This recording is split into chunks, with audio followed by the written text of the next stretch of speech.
ራሴን አጠፋለሁ እያልክ ቤተሰብ የምንበጠበጥ ልጅ አለ እዛ ጋር። በምን ይሁንልህ? በምን? በመርዝ፣ በጥይት፣ በቦምብ፣ በመኪና በምን ይሁንልህ? መኪና ካልገዛችሁ በምን ይሁንልህ? ራስን የምታጠፋው በፈለከው አጥፋ። እንደውም ይገርማል። እንደውም ብያለሁ አንድ ጊዜ እሞታለሁ እያላችሁ ቤተሰቦቻችሁ የምታስጨንቁ ምን አለ ብትሞቱ? ችግሩ እኮ አትሞቱም። በጣም ራሴን አጠፋለሁ እያለ የሚያስፈራራ ሰው ችግሩ አለማጥፋቱ። ምን አለ ሳይነግረን ቢያጠፋ? አትሊስት በቀረው እድሜዋ እዝን በልታ ያቺ ምስኪን እናት ባለም ይመለስ በሲሳይ እያለች ተቀብላ አትሊስት እንኳን አንድ ሰሞን ጎኗን አረፍ እንዳታረግ። አንተ አትሞትም፣ አክተር ይመታል እንጂ አይሞትም። ተመልሰህ ትነሳለህ። ሄድክ ስንል ትመጣለህ። እንግዲህ ይሄንን ቪዲዮ እንደተመለከታችሁት ነው። በጣም ብዙ ሰው አስተያየት ሲሰጥበት አይቻለሁ። እባካችሁ ወዳጆቼ ይሄ ቪዲዮ ብዙ ሰዎችን ስለሚያስተምር የቻላችሁትን ያክል ሼር፣ ላይክ እያደረጋችሁ ይሄንን ቻናል ሰብስክራይብ ካላደረጋችሁ ደግሞ ሰብስክራይብ እያደረጋችሁ አብሮነታችሁን እንድታሳዩኝ እፈልጋለሁ። በዚህ ቪዲዮ ጭካኔ በተሞላበት ርህራሄ በጎደለው ከአንድ አገልጋይ በማይጠበቅ መንፈስ ዮናታን አክሊሉ እንዴት ይህን መልእክት ሊያስተላልፍ ቻለ እንድታዳምጡት ግንዛቤ እንድትይዙበት እፈልጋለሁ። ስለዚህ በድጋሚ በደንብ ሼር እያደረጋችሁ አብራችሁኝ ሁኑ። ከዛ በፊት አንድ የእግዚአብሔርን ቃል ላንብብላችሁ። መጽሐፍ ቅዱስ ሲናገር እንደዚህ ይላል። ያዕቆብ መልእክት ምዕራፍ 1 ከቁጥር 19 ስለዚህ የተወደዳችሁ ወንድሞች ሆይ ሰው ሁሉ ለመስማት የፈጠነ ለመናገር የዘገየ ለቁጣም የዘገየ ይሁን ይላል። በዚህ ዘመን ደግሞ ያለ ትውልድ አብዛኛውን ከዚህ የእግዚአብሔር ቃል ተቃራኒ የሆነ ህይወት እየኖረ ነው ያለው። ምክንያቱም እኛ በማስተዋል ልንኖር የተጠራን እኛ የክርስቶስ ኢየሱስን ባህሪ ተካፋዮች የሆንን ልጆች የሆንን እኛ በጣም የእግዚአብሔርን ቃል ልናነብ ልናጠና፣ በተለይ በዚህ ዘመን ወደ እግዚአብሔር ቃል ልንጠጋ ያስፈልገናል። ዮናታን አክሊሉ በተናገረው ንግግር የወንጌል አማኞች የሆኑ እንዲሁም ደግሞ የወንጌል አማኝ ያልሆኑ ሌሎች ቤተ እምነቶችም በጣም አስተያየት ሲሰጡበት እያየው ስለነበረ ነው ይህን መልእክት ለእናንተ ላካፍላችሁ የመጣሁት። ይህንን የሰማችሁትን የእግዚአብሔርን ቃል እባካችሁ በዚህ አጋጣሚም ቢሆን በህይወታችሁ ተግብሩት። በእያንዳንዱ ጎዳናችሁ ላይ እግዚአብሔር መንገዳችሁን እንዲያቀና ከፈለጋችሁ፣ እግዚአብሔር በሄዳችሁበት ሁሉ ሞገስ እንዲሰጣችሁ፣ ተቀባይነትን ማግኘት ከፈለጋችሁ በማስተዋል እንድትመላለሱ ያስፈልጋል። ምንም አይነት ሁኔታ ላይ ሆኑ በቻላችሁት አቅም ለመስማት እጅግ በጣም የፈጠናችሁ የተረጋጋችሁ፣ እግዚአብሔር በእናንተ እንዲታይ ለመናገር የዘገያችሁ፣ ለቁጣ የዘገያችሁ፣ ለትዕግስትና ለመልካምነት ሁሉ የፈጠናችሁ እንድትሆኑ ጌታ ይፈልጋል። ዮናታን አክሊሉ ወደ ተናገረው ንግግር ስመለስ እንዴት እንደዚህ ሊል ቻለ? እኔም ጥያቄ ሆኖብኝ ነበረ።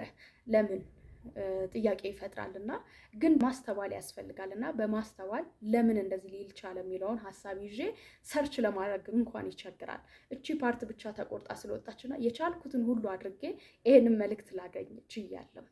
የስንፍና ደጋፊዎች ይላል። እባካችሁ ከቻላችሁ በማርሲል ቲቪ ወርልድዋይድ ላይ የተለቀቀ መልእክት ነው። ገብታችሁ ብታዩ መልእክቱን ትምህርቱን በእውነት ትጠቀሙበታላችሁ። ስፔሻሊ ወጣቶች በጣም ትጠቀሙበታላችሁና ዮናታን አክሊሉ የእውነት ወጣቶችን እንደዚህ በጭካኔ ተሞልቶ ሂድ፣ ራስን አጥፋ፣ ሂድ፣ ሙት፣ ሂድ፣ እንደዚህ ሁን እያለ ነው ወይስ ምን እያስተማረ ነው? ይሄንን እናንተ ሙሉን እንድታዩ ትፈልጋለሁ። 1 ሰዓት ከምናምን ነው፣ ግድ የላችሁም። በቃ 1 ሰዓታችሁንም ቢሆን ለእግዚአብሔር ቃል ለአገልግሎት ክብር ካላችሁ ሰምታችሁ ህይወታችሁን እንድትለውጡ ስለሚያስፈልግ በዚህ አጋጣሚ እንድትመለከቱ ትጋብዛለሁና እስኪ ደግሞ ይሄኛውን መልእክት እንመልከት። ሰነፍ ሰው ዛሩም እግዚአብሔሩም አምላኩ ነው። ሰነፍ ሰው አምላኪ ነው። የተሻለ አማራጭ ካገኘ በጨረታው ይገደድ። እናቴ አንድ ጊዜ እንደዚህ አልኳት፣ ራሴን አጠፋለሁ አልኩ። ፈንድቼ ተጣልቼ ራሴን አጠፋለሁ አልኳት። የኔ እናት በምን ይሁንልህ አለች። በምን? በመርዝ፣ በጥይት፣ በቦምብ፣ በመኪና በምን ይሁንልህ የኔ እናት ነው። ይህንን መልእክት በድጋሚ የስንፍና የሰነፎች ደጋፊ የሚል መልእክት ገብታችሁ ሰርች አድርጋችሁ እንድታዩ ትፈልጋለሁ። ለወጣቶች ደስ የሚል ጠቃሚ ትምህርት ነው እያስተማረ የነበረው። ከዚህ ንግግር በኋላ ነው ያችን ፓርት ቆርጠው ያወጡትና ሲቀባበሉት የራሳቸውን እሳቤ ሲያስቀምጡበት የነበረው ማለት ነው። ለሌላ ጊዜም ቢሆን በህይወታችሁ ላይ እግዚአብሔርን የምትወዱ እግዚአብሔርን የምትፈሩ ሰዎች በእያንዳንዱ ጎዳናችሁ ላይ የእውነት እግዚአብሔርን በመፍራት እንድትመላለሱ እኔ እነግራችኋለሁ። ጥሩ አይደለም። ፖለቲካው ላይ ሊሆን ይችላል፣ ሀገር ጉዳይ ላይ፣ መንፈሳዊ ጉዳይ ላይ በጣም በተረጋጋ በጣም ደስ በሚል መንገድ ነገሮችን በማስተዋል መመርመር ጥቅሙ ለሌላው አይደለም ለራስም ጭምር ነው። ይሄ ቪዲዮ ሲለቀቅ የለቀቀውም ሰው ልቡ የሰማውም ሰው ልቡ ያዝናል። አብሮ ተያይዞ ከመውደቅ አብሮ ተያይዞ በቃ መንፈሳዊ ነገር ማለት ይሄ ነው ብሎ ቶሎ ድምድም ከማድረግ ነገሮችን በማስተዋል እንደዚህ አጫጭር መልእክቶችን ቆርጣችሁ የምታወጡ ሰዎችም ደግሞ ነገሮችን በማስተዋል ነገ ይጸጽታል። ነገ በጣም በራሳችን ህይወት ላይ የምንቆፍረው ጉድጓድ ለሌላው ውድቀት የምንሮጠው ሩጫ በራሳችን ህይወት ላይ ዞሮ እንዳይመለስ መጽሐፍ እንደሚናገር ሰው የዘራውን ያጭዳል እንደሚል አንተ መልካም ነገር በህይወት እየዘራ ከሄድክ መልካም ነገር እንደምታጭድ ሁሉ ክፉ ነገር ደግሞ ከዘራ ክፉ ነገር በስጋ መበስበስን እንዳታጭዱ በቻላችሁት አቅም በጸጋ በትህትና ንግግራችሁ እንደ እግዚአብሔር ቃል በጨው ተቀሞ የብዙ ሰዎችን ነገር ልብ ሊመልስ የሚችል በማስተዋል የተሞላ ካልሆነ በስተቀረ መሮጣችሁ ለውድቀት እንዳይሆን ተጠንቀቁ። ሩጫችሁ ለክፋት እንዳይሆን ተጠንቀቁ። ይሄ መልእክት ብዙ ሰዎችን ስለሚባርክ ስለሚያስተምር ዮናታን አክሊሉ ከዚህ እኛ ከተረዳ ነው ወይም ሌሎች ፖስት ያደረጉት ጄጅ ያደረጉ ሰዎች ከተረዱት አንጻር ያስተማረው ትምህርት እንዳልሆነ መስማት ስላለባቸው እኔ ዩቲዩብ ላይ ያለውን ሙሉ መልእክት ሰምታችሁ እንድትፈርዱ ስለምፈልግ እንድታዩት ጋብዣችኋለሁ። ይህንን ቻናል ሰብስክራይብ እንዲሁም ላይክ፣ ሼር እያደረጋችሁ ቤተሰብ ሁኑ። ጌታ ኢየሱስ ይባርካችሁ። በዚህ ዘመን እችን ምክር ልንገራችሁ። ወደ እግዚአብሔር መቅረብ፣ የእግዚአብሔርን ቃል ማንበብ፣ ወደ እግዚአብሔር መሸሽ ብቻ ነው የሚጠቅመን። ዘመኑ አልቋል። ኢየሱስ ሊመጣ በደጅ ነው። ብዙ አይተናል። ከዚህ በኋላ የሚቀረን የምንጠብቀው ብዙ ነገር አይደለም፣ የጌታችንን መምጣት ነው። በዚህ ደግሞ ጌታ ሲመጣ ምን ላይ እንዳለን ራሳችንን እንፈትሽ።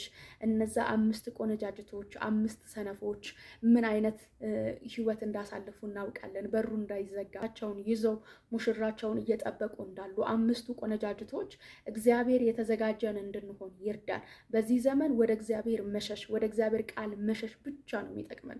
የትም መሸሻ የለንም። ተራሮች ጋር ሄደን እንዳንደበቅ ተራሮች የሚሸሹበት ጊዜ ይመጣል። ባህር ውስጥ እንዳንደበቅ ባህር ከኛ የምትሸሹበት ጊዜ ይመጣል። መሄጃ የሚጠፋበት ጊዜ ይመጣል።